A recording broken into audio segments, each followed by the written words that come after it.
Oi, o governador Wilson Witzel, do Rio de Janeiro, eleito para representar a nova política do governo do estado mais bagunçado do Brasil, fez questão de aparecer ao lado do delegado Gineton na hora de divulgar os assassinos de Marielle Franco, cuja execução faz um ano hoje, quinta-feira, 14 de março. Apareceu ao lado, contou uma história maravilhosa, mas o delegado é que brilhou. O que é que ele fez? Afastou o delegado. Afastou o delegado por quê? O delegado estava sendo acusado de pressões a testemunhas e ele não vai contar? Tem obrigação de contar. Mas não, mantém ali, não. O delegado foi convidado para fazer um curso na Itália. Veio com outra, né, o governador? Pelo amor de Deus, né? Pois bem, aí afasta o Gineton e diz que o Gineton tinha informações demais sobre o caso. Aí me lembrou o Freud, né? A psicopatologia da vida cotidiana sobre o lapsus linguae. Ele cometeu um lapsus linguae, né?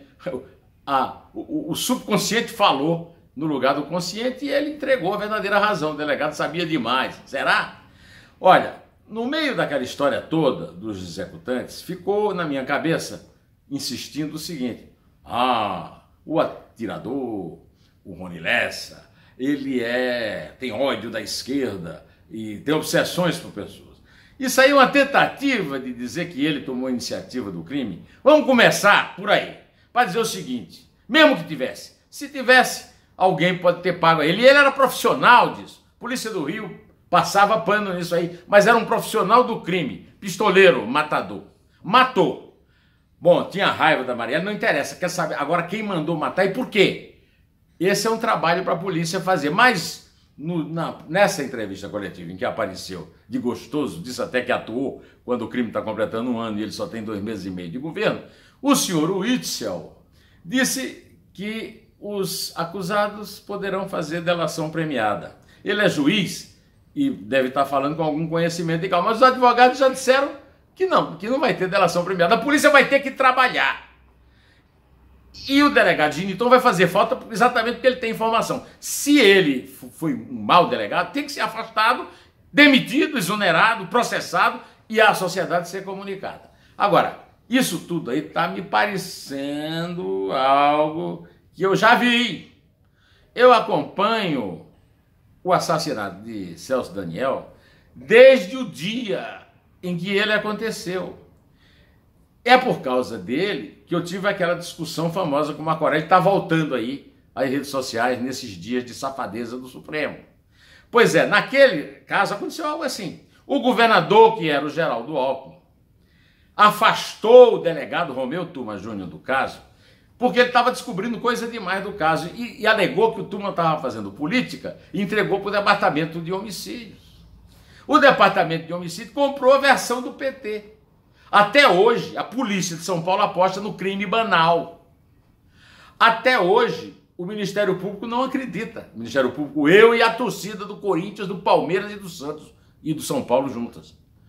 Todo mundo sabe que foi um crime encomendado.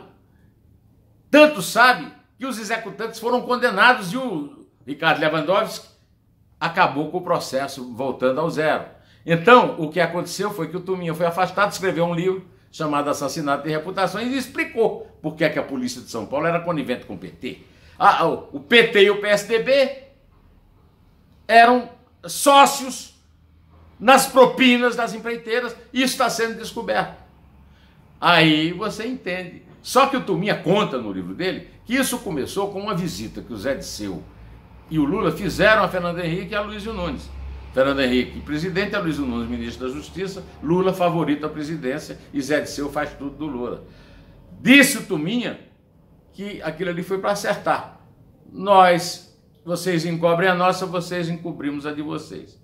E nós encobrimos a de vocês. Pois então, é isso aí, o Tuma foi até levado em condição coercitiva pelo Aloysio Nunes e só por ele, mas ninguém processou o Tuma, ou seja, a versão do livro dele continua valendo. Vamos ver se o Witzel não está repetindo o nosso picolé de chuchu, não é verdade? Bom, é a mesma coisa que está acontecendo com o senhor Adélio Bispo de Oliveira. O senhor Adélio Bispo de Oliveira, réu confesso, foi filmado esfaqueando Jair Bolsonaro, candidato favorito à presidência, em 6 de setembro, em Juiz de Fora, Minas Gerais. Agora estão dizendo que ele é doido, parceiro com laudo e tudo. E daí? Quem entende disso é meu amigo Jacó Pinheiro Goldberg, que é criminalista e é psicólogo, doutor em psicologia pelo Mackenzie. E que diz que essa história de ficar dando inimputabilidade a pessoas com doença mental é uma forma de impunidade, e é mesmo. Agora tem mais uma coisa, que é o seguinte: se o Adélio é doido ou não tem o menor problema, tem que saber quem mandou ele fazer aquilo, porque tem muita gente capaz de usar um doido. Eu já até contei dados históricos sobre isso aqui, em relação ao assassinato de Kirov na União Soviética por Stalin. Pois então, o problema todo é o seguinte: não precisa ser doido ou sessão para esfaquear alguém.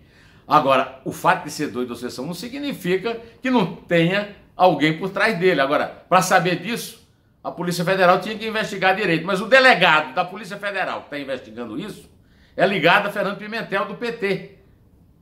Não estou dizendo que tem nenhuma ligação com isso, mas o mínimo que o diretor da Polícia Federal, que o Sérgio Moro, ministro da Justiça, e que o presidente Jair Bolsonaro tinham ter feito, era trocar de delegado e mandar fazer uma investigação que preste. São dois crimes políticos contra a democracia, contra uma vereadora eleita e contra um presidente que estava para ser eleito, mas contra, sobretudo, o cidadão, que tem o direito de escolher em quem vai votar, e não vai ser um doido com uma faca que vai lhe tirar esse direito. Bom, dentro desse tema, eu quero voltar ao Supremo Tribunal Federal, porque também está nessa questão dessa aliança fajuta do PSDB com o PT. O PSDB e o PT controlam o Supremo Tribunal Federal. Vamos lá? Gilmar Mendes, nomeado por Fernando Henrique, e Alexandre de Moraes por Temer, depois de ter sido quase candidato a governador de São Paulo pelo PSDB. O presidente Dias Toffoli, empregadinho do PT, advogadinho do PT e do Zé Disseu. Ricardo Lewandowski, lá de São Bernardo, né? Só aí já tem 4 votos a favor dessa canalice, que é transferir o crime de corrupção e de Caixa 2 para a Justiça Eleitoral, para tornar todos os futuros réus impunes e para refazer os processos dos... eu anotei aqui, cadê? Dos 159 réus condenados pela Lava Jato durante a sua existência. Isso aqui vem a propósito porque o voto decisivo vai ser 6-5, acho, e o voto decisivo é o do Alexandre de Moraes, exatamente, que como Gilmar Mendes está lá para livrar a cara dos tucanos. Então, esse julgamento está acontecendo, vai continuar hoje, vai ter alguns votos contra, mas eu acho que vai prevalecer os votos a favor. Acho. Vamos esperar para ver, mas a verdade é que, mais uma vez, o Supremo age para favorecer a impunidade. Antes de concluir, eu queria ainda completar o meu vídeo de ontem sobre o massacre de Suzano. Continuo insistindo que os políticos fazerem exploração disso é um absurdo. Eles deviam esperar pelo menos um dia. Não tem um minuto de silêncio? Ontem, nos jogos de futebol da Libertadores, teve um minuto de silêncio pelos meninos lá de Suzano? Pois é. Devia ter um dia de silêncio para não explorar a tragédia dos meninos de Suzano. Isso vale para o senador Major Olímpio e vale para a presidente do PT, Dona Gleisi. Agora, o que eu não falei aqui foi outra coisa. Foi o seguinte: esses crimes são frutos da maldade humana. E esse rapaz aí de 25 anos, o Luiz Henrique, e o Guilherme de 17, são pessoas más. Mataram porque são maus. Sua natureza é má. Mataram pessoas boas que passaram pelo seu caminho e que eles invejavam porque não conseguiam ser boas como elas. O tio que o demitiu porque foi roubado por ele. A orientadora pedagógica e a outra funcionária que morreram, as duas morreram no caso também. Isso é lamentável, mas o ser humano é mau. E para o mal, como dizia o Sartre em Huis Clos, l'enfer sont les autres. O inferno são os outros. Eles não conseguem enfrentar o inferno, então tentam eliminar o bem. Bom, estou encerrando por aqui. Até amanhã, direto ao assunto.